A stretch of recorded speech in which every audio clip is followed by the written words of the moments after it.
Praise the Lord, everyone. Praise the Lord. Praise the Lord. I want to thank each of you for joining with me for Wednesday's daily Bible study coming from Charlene's Outreach Ministries. Our lesson for today is David's offer to fight. David's offer to fight, coming from 1 Samuel 17, verses 32 through 39.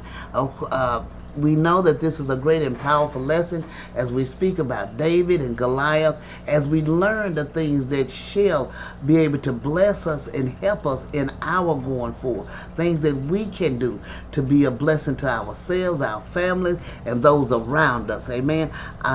Before we get started, though, I want to ask if anything is said touches your heart, soul, or spirit. If you have any questions or comments, please feel free to jot them at the bottom of the screen below, and I will get to them as soon as possible. And if you would like prayer also, jot that at the screen below, and I will add you to the prayer list. Amen. Because we do know that God is able to answer our prayer. As He said in His word, by His stripes we are healed. Amen. And so we want to claim that healing in our lives. Amen. Also, I would like to ask you to subscribe to my channel as we gather together to study and meditate on the word of the Lord, that we be more proficient doers of His word and not hearers only, as we get the word and grounded in us. As He said, we are to meditate on His word day and night. And I try to give something daily that will bless and build up the body of Christ together as we go forward. It helps each one of us. Amen. Also, we're going to get ready and have prayer. Then we're going to move right into the lesson. Amen. Dear God in heaven, I thank you. I thank you, Father, that you are wonderful. I thank you that you are my counselor. I thank you that you're God Almighty, and beside you there is none other. I thank you, Father, that you are my all in all. I thank you, Lord Jesus, for watching over us, guiding us, and protecting us. Lord, I thank you that you are our everlasting Father and our Prince of Peace, Lord, giving us peace in the time of trouble, giving us peace throughout all issues and situations. Lord, we give you glory and honor, and we bless your holy name. Father, we thank you for everything that you do in our life, taking care of us, leading us and guiding us in your true path of righteousness, unctioning us to do that which is good and right in your sight. And through your grace and mercy, we follow through on the unctioning that we do receive in Jesus' name. Lord, we thank you, Heavenly Father, that you open our eyes that we do see and our ears that we hear, and we gain wisdom, knowledge, and understanding of your word, and through your word that we may be more proficient doers of your word and not hearers only, that we become stronger and stronger in the word of the Lord. In Jesus' name we pray. Amen. Hallelujah.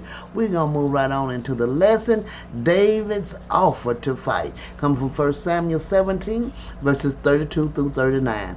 And the scripture lesson text reads, And David said to Saul, Let no man's heart fail because of him. Your servant will go and fight with this Philistine. And Saul said to David, You are not able to go against this Philistine to fight with him, for you are but a youth, and he has been a man of war from his youth.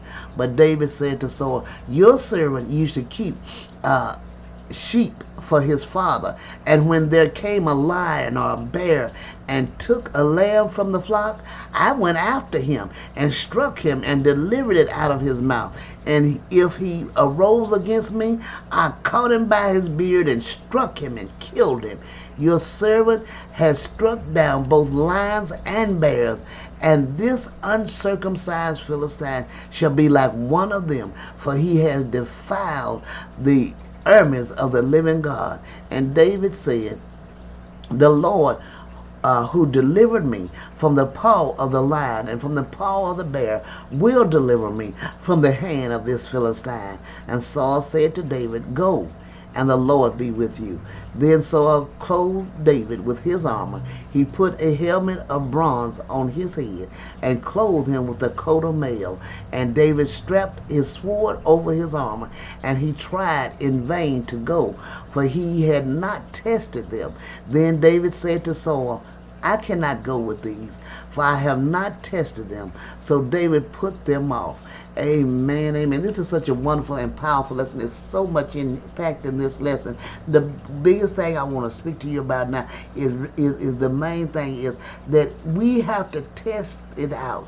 We have to test God's word out for ourselves personally, each one of us, and know who he is and what he is and how he works in our life. As we study to hear his voice, we have to personally listen when we ask for things from him, and how he responds to us, so we become more able to hear and tell the difference between who is him and who Satan is, because Satan will come in our ear and it seems like it is of the Lord, but it is not. So we have to test it out and try it out and see how do he respond to me, how do he work through me and with me. And as we practice these different things out, then we can hear and know when to respond and know who the Lord is when he speaks to us. Amen. Personally, one-on-one. Amen. Commentary says, as he had answered his brother's passion with meekness, so David answered Saul's fear with faith. When David kept sheep, he proved himself very careful and tender of his flock. This reminds us of Christ, the good shepherd, who not only ventured but laid down his life for the sheep. Our experience ought to encourage us to trust in God and be bold in the way of duty. He that has delivered does and will continue to do so. David gained leave to fight the Philistines, not being used to such armor as Saul put upon him. He was not satisfied to go in that manner. This was from the Lord, that it might more plainly appear he fought and conquered in faith. And as we look at that passage right there, we want to make sure that we try the armor on for ourselves. As we put on the whole armor of God, how do we personally put our armor on? How does it work with each of us? And as we do so, then we know how to go forth and how to call upon it at any given time. Amen. And say, and that the victory was from him who works by the feeblest and most despised means and instruments. It is not to be inquired how excellent anything is, but how proper. Let's Saul coat be ever so rich and his armor ever so strong, what is David the better if they fit him not? But faith, prayer, truth, and righteousness, the whole armor of God, and the mind that was in Christ, are equally needful for all the servants of the Lord, whatever may be their work. As we have the whole armor of God on, as we go forth, we have faith, we have prayer, we have the truth of the word, we have righteousness, and we have a mind of Christ. As it is said in his word, we have the mind of Christ. Amen. And as we walk in that mind of Christ, accept that as who we are, who God has made us to be, and continue to strive to get closer and closer to him, then our mind become more and more like Christ. Amen. This is a great and powerful lesson. I pray you meditate on this wonderful lesson and have a blessed day.